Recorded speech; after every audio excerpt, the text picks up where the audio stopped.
All right, and next we have Libra rising, so and sun. This Aquarius new moon that's happening on the 9th is taking place in your 5th house. So you guys are having some kind of new beginning in this area. I love this because the 5th house is just so positive, so joyous that it's really one of those areas where whenever we have a new moon, it's whatever is opening up for us feels really exciting. However, this new moon is squaring Uranus in your 8th house. So it's a little bit volatile. This new moon really needs us to shake things up in order for a new beginning to initiate. Aquarius energy is a fixed sign, which is where this new moon is taking place. And fixed signs tend to not like to budge on things that they're used to. They like their routines. They like their ways of thinking about things. They like sticking with the known in some capacity. Not necessarily Aquarius, because they do like things that are inventive, things that are progressive, but they can still have trouble with change, which is the most ironic thing ever. So this Aquarius new moon is squaring this Uranus in your 8th house. So when I see this, I'm like, something needs to be released for you guys emotionally in order for you guys to experience more unbridled joy. And so I don't know if you've been kind of carrying on to something from the past. That's often true with planets in the 8th house. There can be something that we're holding on to from the past that is actually preventing our happiness. So let's say, for example, I've been studying a lot around fertility. And let's say, for example, that you want to get pregnant, but you've been pregnant before and you had a miscarriage. It's like you get pregnant again, but you're having a lot of fear come up because of that miscarriage of the past.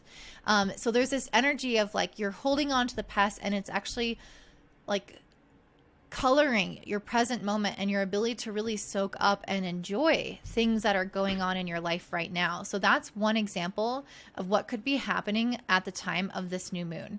Uranus in the 8th house, with the square to Uranus in the 8th house, it indicates what needs to be changed. But more specifically, Uranus is an energy of liberation, of freedom, of release from something. So I'm really getting the sense that there's almost this need to transmute some old feelings so that you can be released from them, and they can be a source of empowerment rather than something that can continuously kind of maybe pop up in your mind.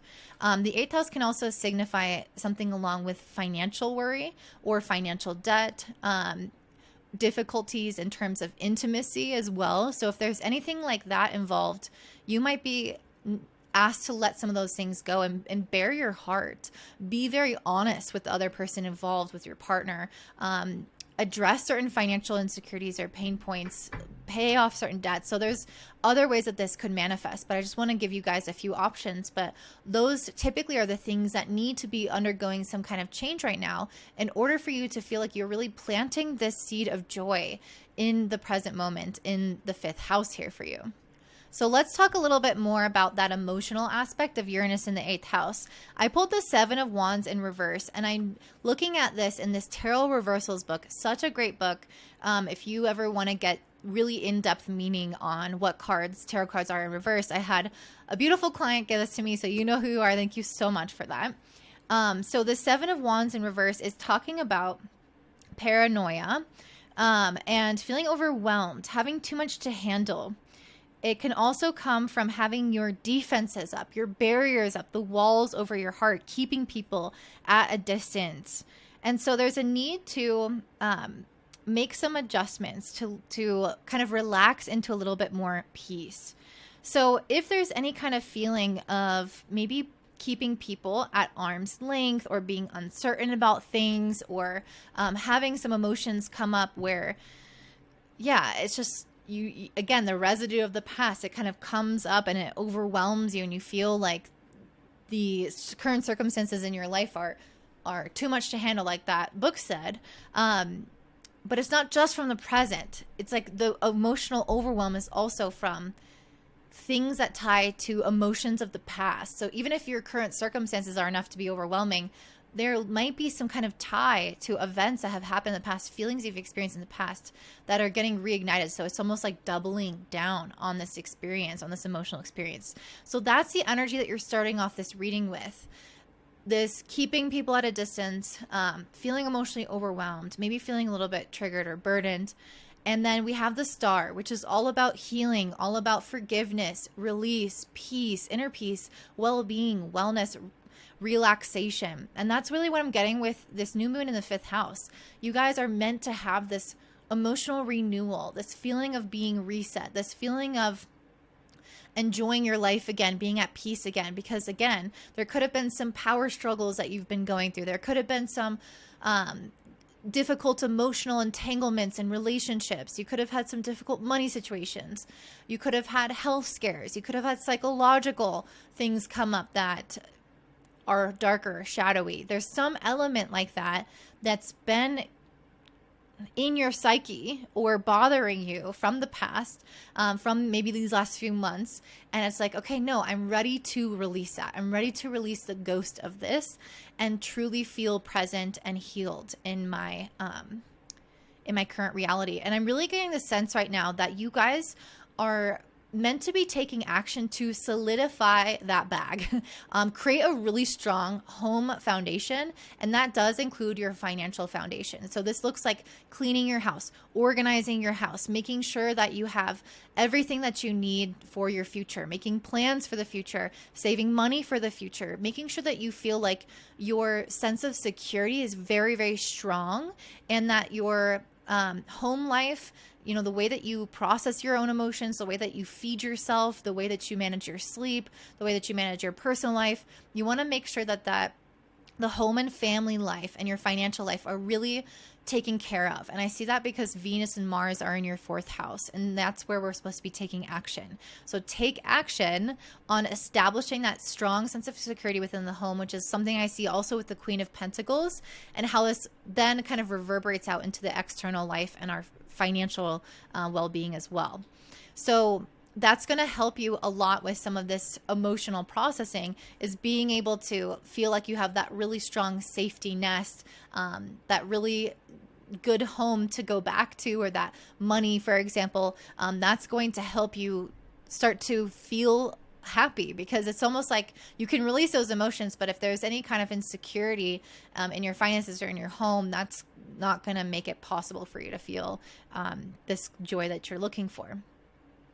You guys could be experiencing, with Saturn in the 6th house, some kind of fear, comparison, shame, lack, or doubt around the 6th house topic. So this could be around where you're at in terms of your work. This could be how productive you've been. Your mental or physical health could have been feeling a little bit unstable. And this doesn't have to be right now. This could be in the past few months. This could also be talking about your feeling like you're inferior in some way. That's a really strong theme of the 6th house, is feeling like you're putting a lot of output, but you're not getting it back. The sense of being on a hamster wheel and not producing the results that you're looking for. That's a very common Saturn in the 6th house experience. So these are just some examples of what you might have psychologically going on that is, again, preventing some peace and some joy and happiness in your life.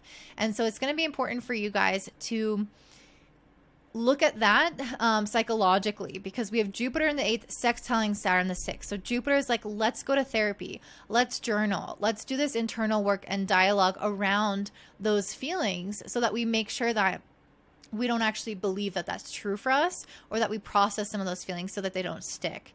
I see with the 4 of Cups, this is interesting. I feel like there needs to be maybe some kind of slowing down or walking away from something, or maybe this happened to you recently where maybe you went on vacation, or maybe you have had some changes in your relationships, and or you said no to social plans, or you've said no to certain jobs, or you should. There's basically this energy of maybe needing to, and this could even be if you've been a little bit depressed with the 4 of Cups. That can also happen with Saturn in the 6th house. Again, 6th house is really highly linked with mental health as well as the 8th. But with Saturn in the 6th in particular, there could be things that maybe you've said no to like joy recently. Maybe you've been working super, super hard, which is common with Saturn in the 6th house, that you're just like really productive and you're not really as social. Or there could just be the feeling that there's not enough time, and so you just don't really want to engage in the normal things that you do. But there's an act of saying no here that's being highlighted for you. And I do want to pull a card as to whether that's good, that's bad, because I don't want you guys to isolate, because this is a new moon in the 5th house, which is actually a quite social house. So let's see any advice around this 4 of Cups. Wow, like a million cards came out. That's not gonna happen. But yeah, I pulled another card about she who becomes. You guys are really in a phase of just total metamorphosis. And especially with Jupiter in your 8th house, like you guys, this is the 8th house of death and rebirth. So you guys are really going through some major changes this year in particular. That's just completely transforming you as a person. I pulled the 3 of Swords. Yeah, okay. So I definitely feel like there's something going on, possibly relationship wise, or it doesn't have to be relationships in particular, but for many of you it will be. With this 4 of Cups, the 3 of Swords, it feels like there has maybe been some kind of rejection here.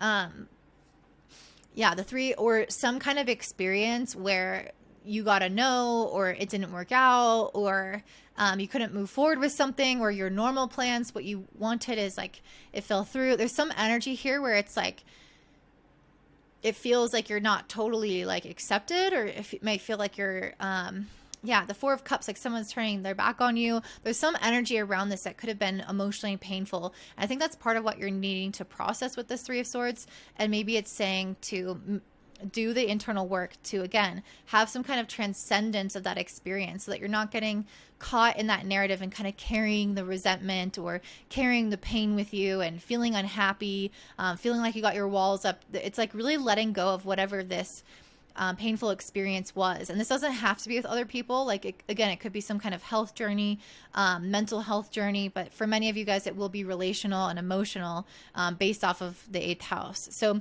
that's what I'm seeing for you, Libra. I really hope that this helps. It's time to let that go and transcend that, so you can feel great happiness and a sense of peace in your life and heal from things of the past.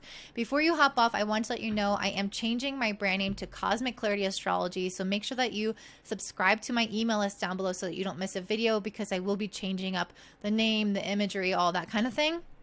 And don't forget to like, subscribe, comment, and share with your friends. Thank you guys so much for watching. I hope you have a beautiful day. Bye.